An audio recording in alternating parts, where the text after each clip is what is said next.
បាទសួស្តីបងប្អូនទាំងអស់គ្នាថ្ងៃនេះជួបជាមួយអេដមីនទៀតហើយថ្ងៃនេះអេដមីននឹងនាំបងប្អូនទាំងអស់គ្នាមកមើលពីរបៀបនៃការមើលរង្វាន់ភេសជ្ជៈពៅកម្លាំងវើកហើយចំពោះភេសជ្ជៈពៅកម្លាំងវើកដែលត្រូវរង្វាន់ភាគច្រើនគឺវាមានកវលរបស់វាគឺបែរមកចំអសវើកនេះគឺបែរចំកតុយវើកនេះខាងក្រោយគឺបែរចំអសខ្មែរខាងមុខគឺបែរចំអសអង់គ្លេសហើយចំពោះកវលវាគឺចំអសអនឹងហ្មងវាអសអនេះ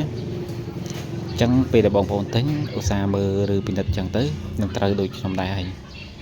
ឥឡូវកុំឲ្យខាតពេលយូរខ្ញុំកោះឲ្យពុកម៉ែបងប្អូនទាំងអស់គ្នាបានមើលតែម្ដងតោះយើងកោះមើលហ្មងទៅតោះឥឡូវយើងឆាប់ដើមអ៊ុត